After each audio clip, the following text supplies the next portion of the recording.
Being a good GM requires consistency, endless preparation,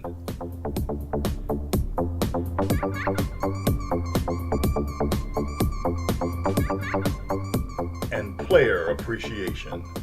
This is Confessions of a Frustrated Game Master.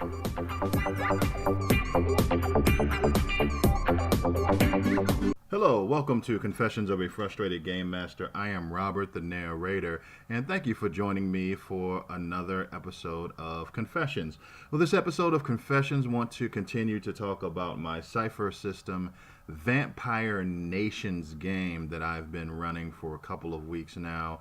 We are 3 or 4 sessions in. Last week, I ended with the player characters transporting from the pocket dimension that the vampire tribes were forced into by invading humans and back into their former world, now controlled by the humans. The characters are transported into a cavern very much similar to the cavern in the small pocket dimension called the Evernight, except that this cavern, instead of being white marble, it is gray, drab rock surrounding them.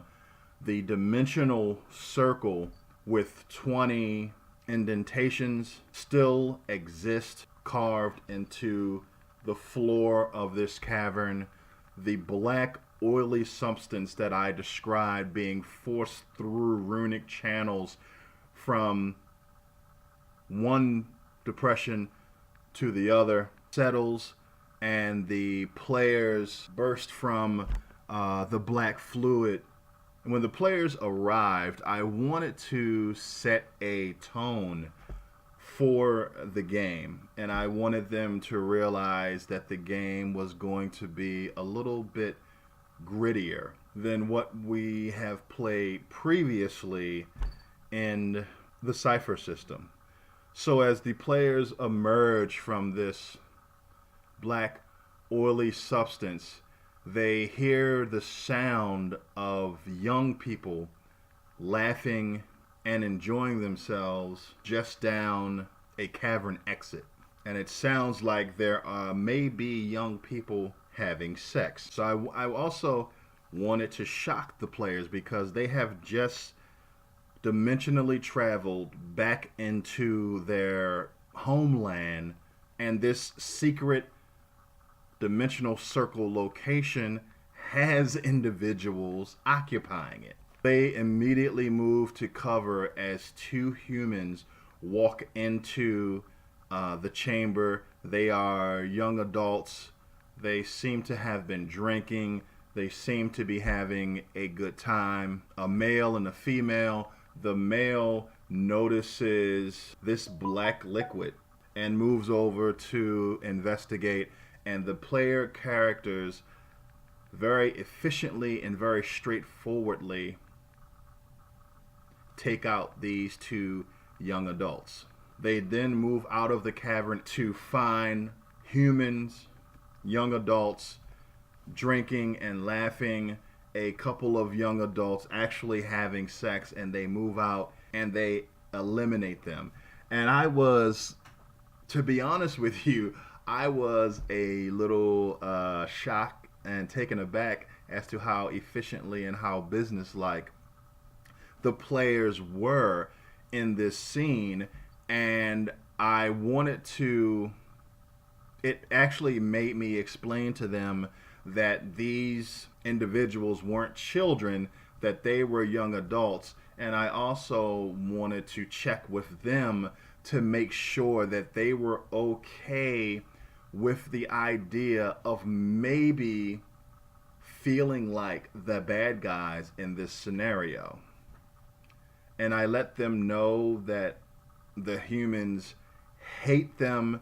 They invaded their continent. The humans invaded their continent, asking no questions, just annihilating their people. and this is what they were up against. One of the um, young adult humans was actually a spellcaster. They questioned her, and when they revealed themselves to be, well, they didn't have to reveal themselves as being vampires, because during the combat they revealed themselves as being vampires, and she immediately started to use epithets and spat on one of the characters, and I was again very shocked at how efficient and straightforward these guys were in eliminating them.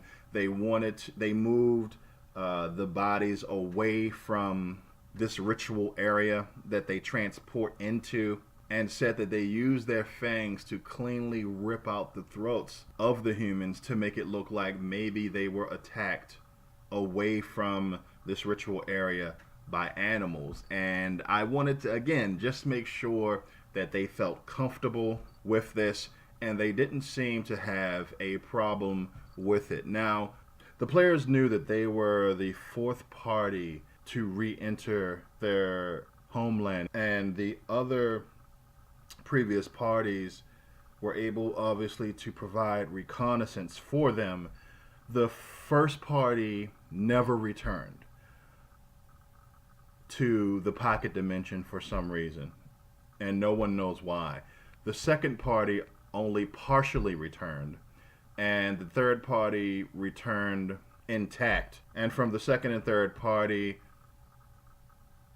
the reconnaissance that they were able to return with was listed, and I gave it to all of the players. And what this information said was, we started an excavation of the Library of Cell with the help of a fat piece of human filth called Garber.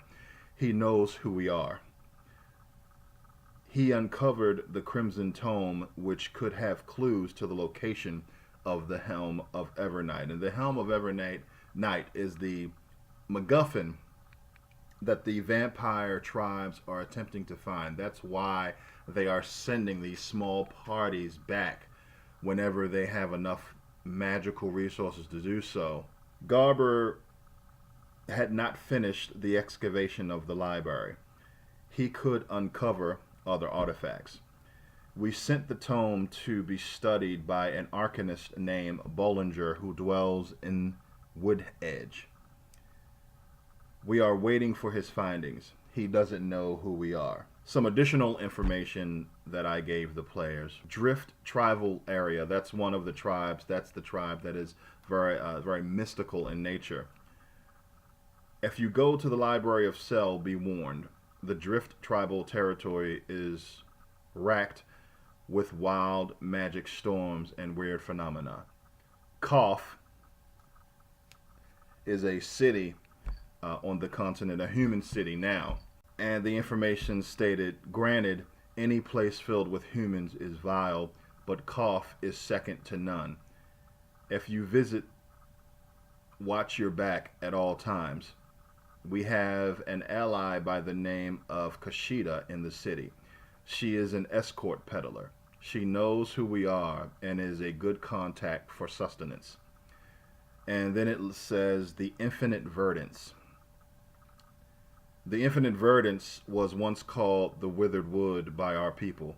Now it is a bright and happy place filled with life. But there is still a darkness there in the Shadow Heart. Don't go there. It is a strange place, and the humans have set up a fortress called the Unbroken Citadel to contain whatever lurks there.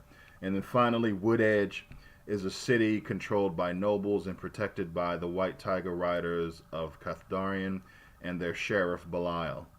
He is a zealot and a murderer. Tread carefully around the city.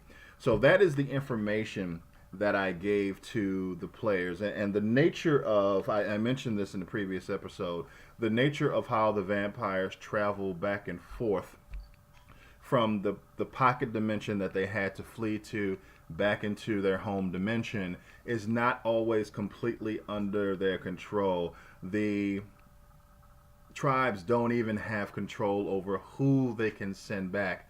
That is controlled by the flows, ebbs and flows of magic and by soothsaying and ritual. The vampires don't have a lot of time to sit around and pick the previous party's brains. So essentially, when the previous party comes back, their reconnaissance is recorded, and when the next party has to go through, they are given the little bit of reconnaissance that they have, and they are off because traveling back and forth is not 100% under their control. So that is the information that I provided to the party. And what I wanted to do with this information is to kind of have the players have control over how they investigate and how they try to seek out this MacGuffin of the campaign. And what they decided to do was to go to the city of Woodedge and seek out the Arcanist, who was going to study one of their ancient tomes to try to get information from it. Before I did that, I had a flashback scene with one of my friends who was a member of the Doomwalker tribe. And what I wanted to do with this was to put a little bit more narrative behind the tribes. As I mentioned in the previous episode, I gave the players the ability to make a great deal of decisions about their tribes, their beliefs, their motivations, their behaviors and goals. But I wanted to reinforce those even further narratively with the player. So I did a flashback to my Doomwalker player. And what I described was the Doomwalker tribal area within the vampires' original homeland. The rocky mountainous terrain of the Doomwalkers' tribal lands look very similar to Obsidian Rock, and I described the PC's mentor sitting in a rock formation that kind of looked like a throne. At his mentor's feet was one of their cattle. Looked like she had been drained of blood, and the PC knelt in front of his mentor with the cattle between them. And this was an amazing scene. I basically fed questions to the player, and his responses were amazing. It was a really great, evocative scene. I just had his mentor say to him, after describing the scene, "Who are you?" And the player looked at me and, just role playing off the top of his head said, "I am a Doomwalker." And it was pretty cool. And his mentor asked him, "What do we do?" So the player says, "We are doomed to fail and die. However, in our struggle, we will see the success of our kind." And I described to the player that his mentor smiles and nods and says that is correct. We are the strength of our people. We walked the cursed pathways of faith to protect our kind so that they do not have to fail. And we were just feeding off of each other. It was a really, really great scene, and I loved it so much. And it was off the cuff, and it was just really, really great. The players traveled to the city of Woodedge. I haven't decided absolutely everything about the humans that conquered the vampire continent.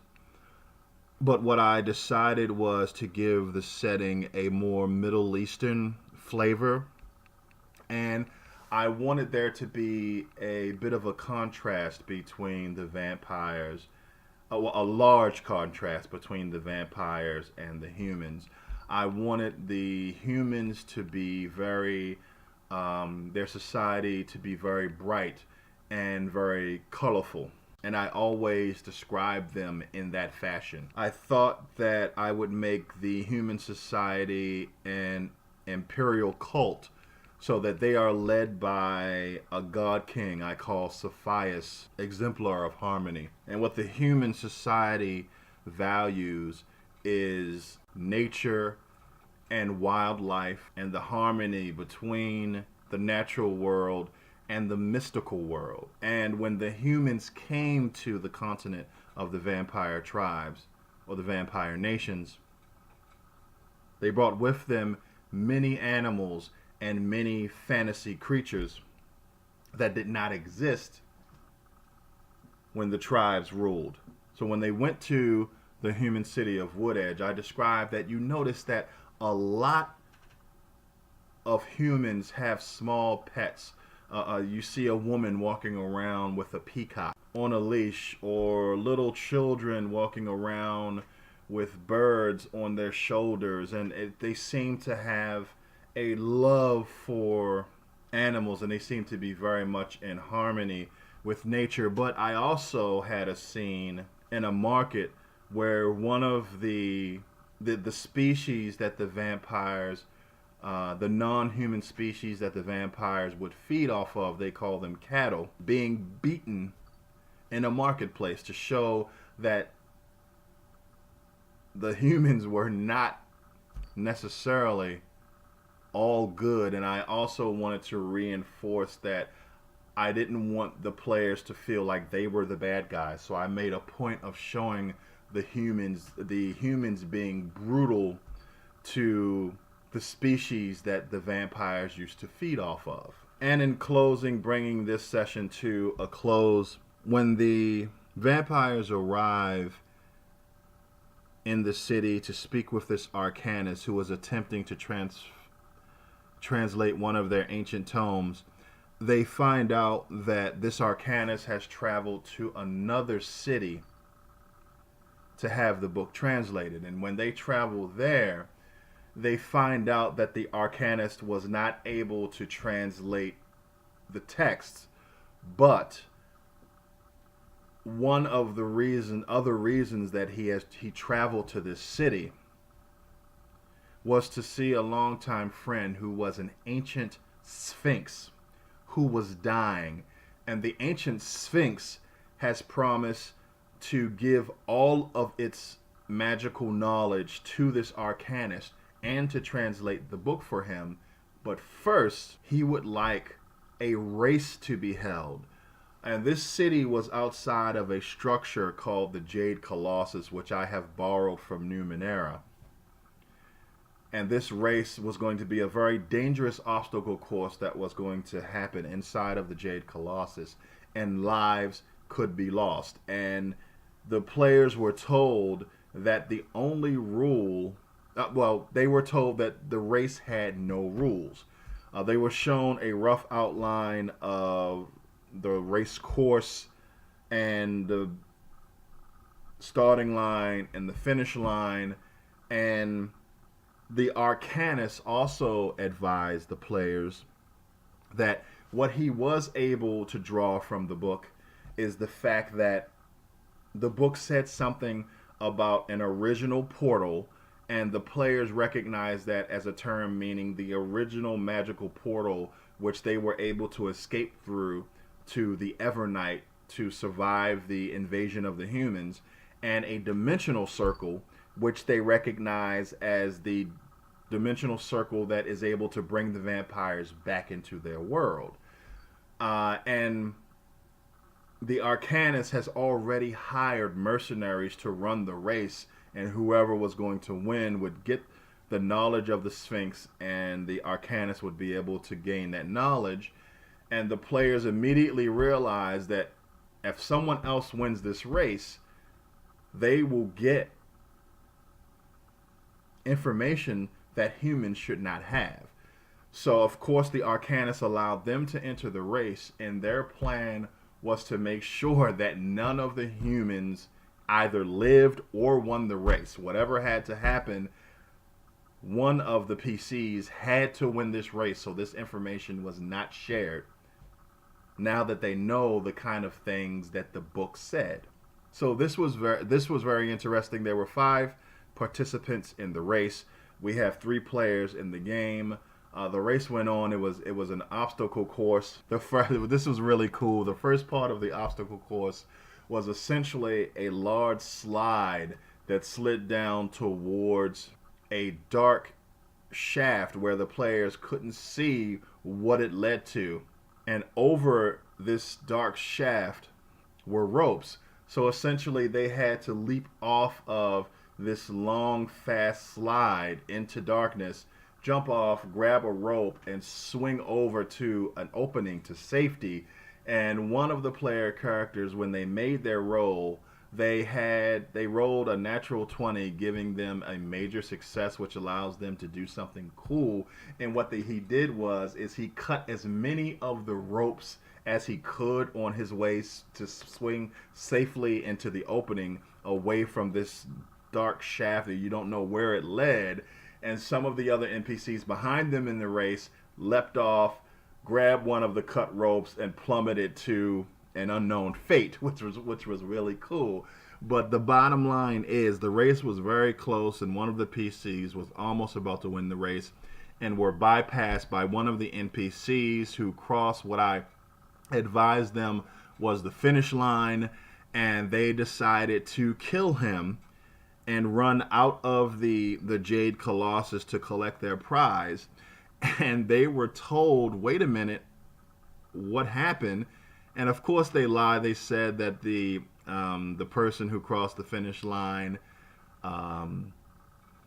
fell back into one of the traps or one of the obstacles, and they were advised, well, sorry guys, the Sphinx was magically observing the finish line and knew who finished. And the deal was the person who finished would get the prize and the information and the scroll, the tome translated. So you guys killed your only way to get the information, because that was the deal. And the players weren't happy about this information. And I wasn't trying to play got you, but I thought about what the deal was, and that is what the deal was. And the players argued that we thought you said that there were no rules to this race. And the NPC, the Arcanist, who had set the whole thing up, said, well, yeah, there were no rules. So if you killed somebody during the race, I don't care about that. However, the word race, implicit in that word race, means that the first person to cross the finish line is the winner. So now the players have to figure out something else, and that's where we stopped our last session. I thought it was really fun. It was really awesome, and I'm very much enjoying this game. So thank you for checking out this episode of Confessions of a Frustrated Game Master.